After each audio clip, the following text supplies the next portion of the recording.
Welcome to another episode of The Fast Lane with Stevie Fast. This episode is presented by Neil Chance Racing Converters.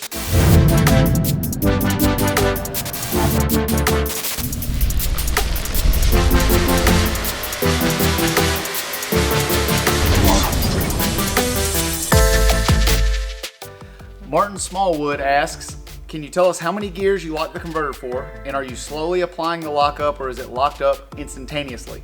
On top of that, can you further go into how you set your timers for the shift solenoids and what or how that controls when the transmission shifts? This is awesome. Let's dive right into this.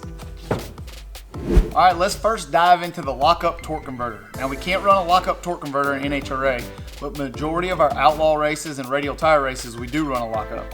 This thing works kind of like your standard torque converter. It's got a pump on the front side, stator in the middle, turbine in the back. With the addition, if you'll notice, this thing looks a little bigger and deeper than a regular torque converter. It's 1 inch deeper because it's got a set of clutch packs and steels. Basically a hole through the middle. Input shaft supplies fluid from the converter drive. Puts fluid behind the piston in the back, applies fluid pressure to the clutches and the steels, pushes them against the turbine, stops the turbine from turning, and there's your lockup.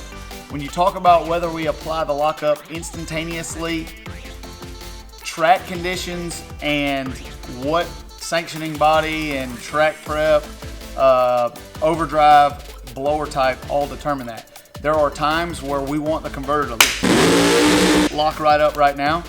There's times where I activate the lockup at 7 or 8 tenths, sometimes before that. There are some instances where we activate it 1.5 seconds. There's sometimes where we don't lock it till high gear, just depends on the racetrack. I also control the speed of the lockup with an orifice that runs from the air valve that we use to fire the accumulator at the converter. So smaller jet will make it lock slower, which is smoother if you're on a track that can't hold a power application like that.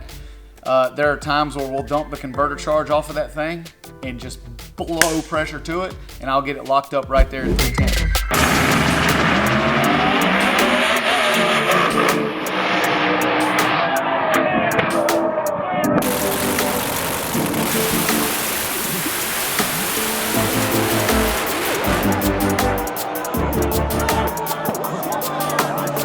Generally, the average lockup time from activation to fully locked is about a second. That's pretty standard across the board. That's a nice, smooth package. If you look at engine to drive shaft ratio, the engine is dragging the drive shaft to it, the drive shaft dragging the engine to it, and it'll smoothly couple and accelerate the car down the racetrack. I'm here inside the shadow to show you guys exactly how we shift the transmission in our race cars. I have finally found a job that Keith Haney is good at. This thing's up on Projects. I'm standing on my knees. If I was Keith Haney, I could just stand up in here and adjust the ACD box. So Keith, next time I need a shift point changed, I'm calling you.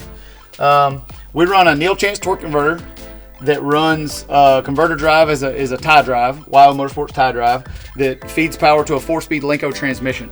Now, a Lenco transmission you'll see the air pods on top of it. A 4-speed Lenco transmission has 3 air pods.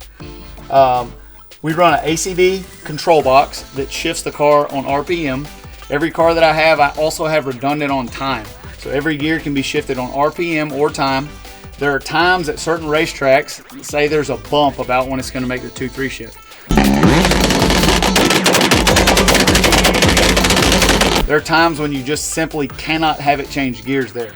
So there's certain instances where I'll neglect to shift a gear on RPM and shift it on time to make sure it happens when I want to. Also, the first gear change is kind of finicky. You're rolling up through RPM really quick. The lockup is coming in, and you just got to be precise. A lot of times 1-2 will be on time, especially on a big tire. ACD box powered by the ignition switch. To select a gear, you just simply push this to the right. There's your 1-2 shift. 1-2 shift is set at 10,800 RPMs. It's missing 2 zeros. You'll scroll along 2-3, set at 10.9. If you want to adjust that, you just go up or down to select RPM. 3-4, set at 11,200 RPMs. That's when we're making bacon out there. And this is a 5-speed controller, so the 4-5 shift is set at 12,000. Hopefully it does not get at 12,000. If it does, there's parts flying all over the racetrack, and where and when it shifts, it doesn't matter. ACD box sends out an electrical signal to our combo flow air management valve. Combo flow air management valve sends air pressure, 150 psi, out through air lines into the pods. Now this thing doesn't have a drivetrain in it right now. It's off season. We're getting everything serviced. But the combo flow keeps air on the pods the whole way down the racetrack. Combo flow also powered by the ignition switch. The reason we do that is when I go through the traps, I kill the switch.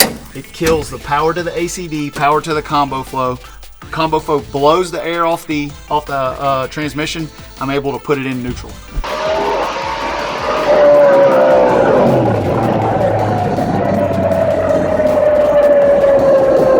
Generally on a hot rod run, the converter's locked from about 6-7 tenths all the way through the traps. Generally, I don't unlock it at the bottom of the shifts unless it's a small block or unless it's a nitrous car that can't handle load or the track is just that bad.